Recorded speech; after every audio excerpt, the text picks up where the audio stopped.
आइए देखते हैं, मजा आएगा। पिक्चर चालू करो बे। चलो चलो चलो। राम राष्ट्रीय मुद्दा कैसे हो सकते हैं, मैं तो कभी समझ नहीं पाया इस बारे में। कौन है?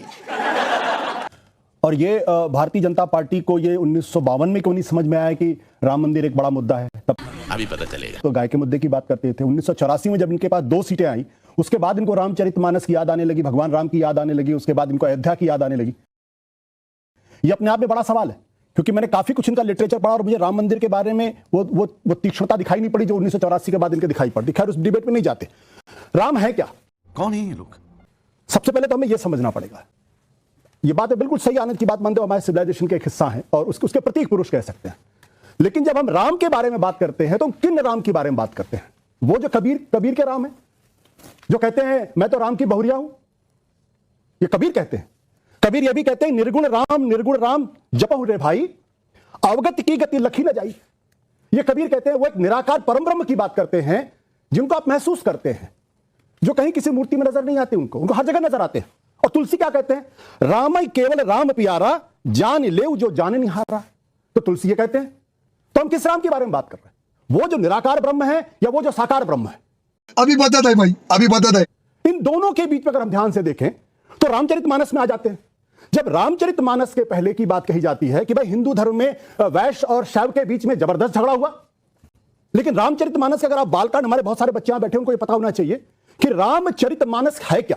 आप किसी भी बीजेपी वाले से पूछे नहीं बता पाएंगे वो। रामचरितमानस दरअसल भगवान शिव के मानस में राम की कथा, यह है रामचरितमानस का अर्थ। और भगवान शिव माता पार्वती को पूरी कहानी बताते हैं। जब माता पार्वती कहती है मुझे भगवान राम के बारे में बताइए, तो वह कहते हैं पार्वती जो तुमने कहा वो तो दुनिया का परम कल्याण है। तो वो कहते हैं भगवान शिव पार्वती को राम की कथा कहते हैं, तो वो तो शैव और वैष्णव दोनों को जोड़ देते हैं, वहां से वो लड़ाई खत्म हो जाती। और ये राम की जो कथा, चार घाटों पर कथा कही जाती है। एक पे भगवान शिव पार्वती को बताते हैं, दूसरे पे याज्ञवल्क्य भारद्वाज को बताते हैं, तीसरे पे काकभूषुंडी कौवों को बताते हैं, और चौथे पे खुद तुलसीदास इसका पाठ करते हैं। अब प्रश्न ये उठता है, जब राम ऐसे हैं कि जिनकी कथा खुद भगवान शिव कहते हैं, तो बीजेपी कहते हैं राम सिर्फ मेरे हैं, और जो कहेगा कि राम कबीर वाले हैं, हम उनको नहीं मानते। मैं अयोध्या के पास का रहने वाला हूं, वहां पे बचपन में सिखाया गया जय सिया राम। भगवान राम बिना सीता के माना ही नहीं गया हमारी परंपरा में। ये कहते हैं जय श्री राम। मुझे जय श्री राम में कोई दिक्कत नहीं है।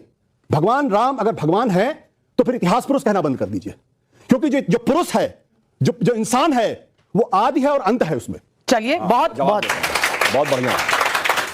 प्यारे बच्चों, जो कुछ करना था कर लो, अब्बू आ रहे हैं। देखिए, पहली बात तो ये हो गई कि भाई सब मानने को तैयार हो गए, नास्तिक भी मानने को तैयार हो गए। अब जो इन्होंने कहा, देखिए लोग नास्तिक होकर भी कितना बढ़िया दर्शन की व्याख्या करने लगते हैं कि भगवान, अभी इन्होंने भी कहा कि भगवान है तो इंसान कैसे हैं। अरे तुलसी ने जवाब दिया है, व्यापक ब्रह्म निरंजन अविगत विगत विनोद सो अज प्रेम भगति बस कौशल्या की गोद। वो कहते हैं कि ये ब्रह्म है, अनादि है, परंतु भक्ति के कारण वह आपको दिखाई पड़ते हैं। जैसे सूर्य आपको दिखता है ऊपर, मगर आपको शीशे में रिफ्लेक्शन में देखता है। अगर शीशा साफ होगा तो आपको साफ साफ रिफ्लेक्शन सूर्य का दिखेगा, यानी वो उस रूप में आते हैं। और ये लोग बड़ी मजेदार बात करने लगते हैं कि साहब तुलसी के राम अलग हैं और उनके राम अलग हैं। तो तुलसी ने भी कहा सिया राम मैं सब जग जानी, करहूं प्रणाम जोर जुग पानी। तो कबीर ने कहा है दुल्हिन गाओ मंगल चार, हमरे घर आए रे राजा राम भरतार। राजा राम बोला है, 1 लाख पूत 1.25 लाख नाती, ता रावण घर दिया न बाती। तो वो रावण भी उन्होंने बहुत साफ साफ कहा है। परंतु मजेदार बात यह है कि सेकुलर लोगों को इस बात पे तो आपत्ति है। आनंद रंगनाथन जी ने अच्छा जवाब दिया कि मंदिर में पैसा नहीं लगे, मगर सेकुलर सरकार को हज सब्सिडी देनी चाहिए थी, उस पर किसी को आपत्ति नहीं थी। जबकि मुस्लिम अकीदे के अनुसार हज अपने पैसे से जाया जाता है, सरकार के पैसे से नहीं। मजे की बात, हमने कभी नहीं कहा हम मंदिर बनवाएंगे, हमने कहा मंदिर का मार्ग प्रशस्त करेंगे। मुलायम सिंह ने कहा मस्जिद बनवाएंगे, और इन्हीं के नेता वकील का चोला ओढ़कर, हमने चुनाव से नहीं जोड़ा। याद करिए, बाबरी मस्जिद एक्शन कमेटी का वकील बनकर किसने कहा था 2019 के बाद इसको जजमेंट को ले जाइए, वरना इसका राजनीतिक लाभ मिलेगा। तो राजनीति करने का जो सारा का सारा वो बात है। और अंत में एक बात और कह दूं, क्यों आवश्यक है? इसलिए आवश्यक है, ये राम मंदिर बन के जानते क्या संदेश देगा? दुनिया का इतिहास भरा पड़ा है कि भाई भाई की गर्दन काट के गद्दी पे बैठा, बेटा बाप को मार के गद्दी पे बैठा। यह दुनिया को यह संदेश देगा कि एक ऐसा भी महापुरुष है, एक ऐसे भी भगवान है, एक ऐसी महान संस्कृति है जहां पिता के एक वचन के लिए संपूर्ण राज्य छोड़कर बेटा जंगल में चला जाता है। जहां जिसको राज मिलने वाला होता है वो खड़ाऊ रख के शासन करने लगता है, दूसरा भाई जंगल में चला जाता है। यह संदेश देगा। और मैं एक बात और कहना चाहता हूं, जो आपने कहा राम शब्द का अर्थ जानते क्या है?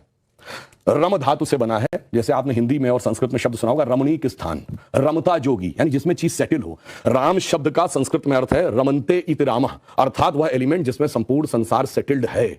और वो एलिमेंट का संघर्ष किससे है? दशानन से, 10 मुख वाले रावण से, उसकी 10 इंद्रियों की बहिर्मुखी पिपासा से। और राम उत्पन्न कैसे होंगे? राम के पिता क्या नाम है? दशरथ। तो 10 इंद्रियों को रखेंगे तब भगवान, तब डिवाइन एलिमेंट आपके अंदर उत्पन्न होगा, extrovert tendency of all the 10 senses को डिस्ट्रॉय करेगा और धर्म स्थापित होगा। जब ये कहने लगते हैं ये राम वो राम, तो मुझे जानते क्या नजर आता है? कोई बच्चों को एलिमेंट्री पढ़ाया जाता है 1 2 3, फिर आगे जाके वो फ्यूचर में एमएससी मैथमेटिक्स भी करता है, बैलिस्टिक इक्वेशन भी बताता है। पर ये कहेंगे नहीं वो बैलिस्टिक इक्वेशन है, तो फिर तो 1 2 नहीं पढ़ाना चाहिए, क्योंकि वो तो अलग है। मैं पहले भी उदाहरण दे चुका हूं, 4 - 3 = 1 होता है। आप सब ने जब क्लास 2nd 3rd में एडिशन सब्ट्रैक्शन सीखा अगर आप 3 - 4 कर दें, टीचर डांट देती थी, बेवकूफ। ये नहीं पता 3 - 4 नहीं हो सकता, और 3 - 4 होता है -1। ये बताएंगे -1 का स्क्वायर रूट होता है i, जो सारी बैलिस्टिक इक्वेशंस का मेन अंग। तो उस लेवल पे पहुंचिए तो समझ में आएगा जिसको आप कह रहे हैं बचकाना है वो कितना आलिशान है, ये जाके समझ में आएगा। डॉक्टर कलाम से पूछिए तो -1 के स्क्वायर रूट का अंतर समझ में आएगा। तो राम की कथा बहुत गहरी है, और इसीलिए रामचरितमानस क्यों लिखा है? राम के चरित्र को मन में धारण करिए।